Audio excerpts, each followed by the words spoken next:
नहमदुहु व नुसल्ली अला रसूलिहिल करीम। अऊज़ु बिल्लाहि मिनश शैतानिर रजीम। बिस्मिल्लाहिर्रहमानिर्रहीम। आज का ये सेशन हमारा कफ़ारे से मुताल्लिक़ है कि कफ़ारा किस तरह अदा किया जाए, किसको अदा किया जाए, कैसे अदा किया जाए और कफ़ारे से जुड़े तमाम मसाइल। मसला नंबर 1 तो ये कि रमज़ान शरीफ के रोज़े तोड़ डालने से कफ़ारा वाजिब हो जाता है और उसका कफ़ारा ये है कि 2 महीने बराबर लगातार रोज़े रखें। अगर आप थोड़े थोड़े करके रोज़े रखते हैं तो इस तरह कफ़ारा अदा नहीं होता, लगातार आपको 2 महीने के रोज़े रखने होंगे। अगर किसी वजह से बीच में 2 या 1 रोज़े आप नहीं रख पाए तो आप फिर से 2 महीने के रोज़े रखें।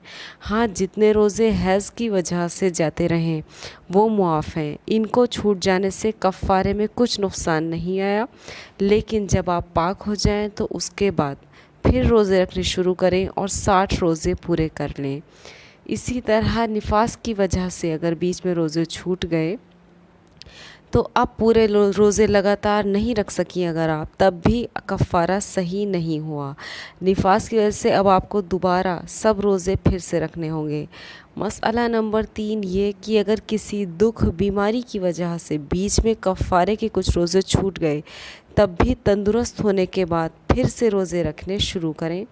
और अगर बीच में रमज़ान का महीना आ गया तब भी आपका कफ़ारा सही नहीं हुआ, कफ़ारे के रोज़े लगातार आपको अलग से रखने होंगे।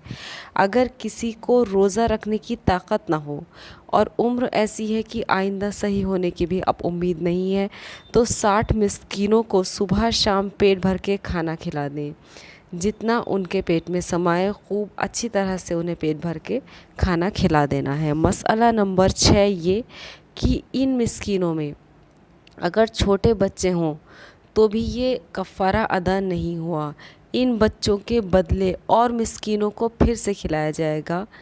अगर गेहूं की रोटी है, अगर आप उनको गेहूं की रोटी खिला रहे हैं तब तो रूखी रोटी खिला देना भी दुरुस्त है। लेकिन अगर जौ, बाजरा, ज्वार वगैरह की रोटी है तो उसके साथ कुछ दाल वगैरह देना चाहिए जिसके साथ रोटी खाई जाए।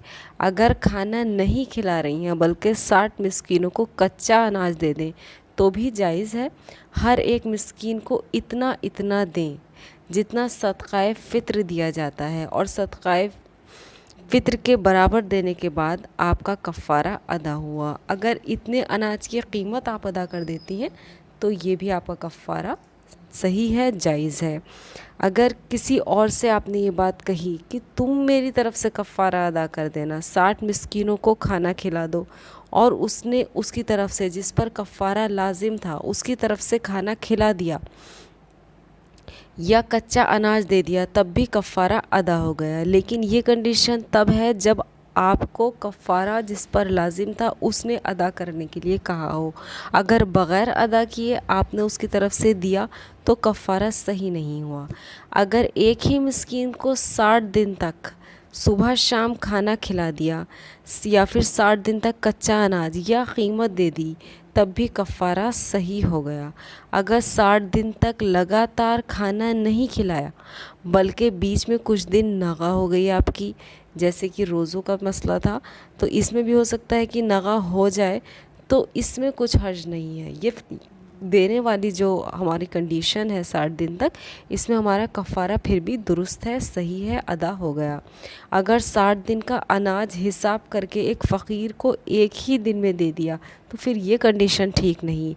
इसी तरह एक ही फ़कीर को एक ही दिन अगर 60 दफ़ा करके दे दिया तब भी एक ही दिन का अदा हुआ, यानी ये कफ़ारा आपका एक ही दिन का माना जाएगा। अभी 59 दिनों का आपको फिर से देना होगा 59 मिस्कीनों को, या फिर से खाना खिलाना होगा। इसी तरह कीमत देने का भी हुक्म है, यानी एक ही दिन में एक मिस्कीन को एक रोज़े के बदले से ज़्यादा देना दुरुस्त नहीं। अगर किसी फ़कीर को सदक़ाए फ़ित्र की मक़दार से कम दिया तो कफ़ारा आपका सही नहीं हुआ, ये आपका कफ़ारा नहीं माना जाएगा। अगर एक ही रमज़ान के आपके 2 या 3 रोज़े आपने तोड़ डाले थे तो एक ही कफ़ारा वाजिब है। लेकिन अगर वो रोज़े 2 या 3 जो हैं अलग अलग रमज़ानों के हैं تو ایک رمضان کے نہیں، وہ الگ الگ رمضانوں کے ہیں، ایک ایک سال کا، ایک ایک سال کا، تو پھر آپ کو الگ الگ کفارہ دینا پڑے گا۔ یہ تھے کفارے سے جڑے تمام مسائل جن میں عام طور پر لوگوں کو کنفیوژن ہوتا ہے۔ مجھے امید ہے کہ اس میں آپ کو آپ کے سوالوں کے تسلی بخش جواب ملے ہوں گے۔ جزاک اللہ خیر۔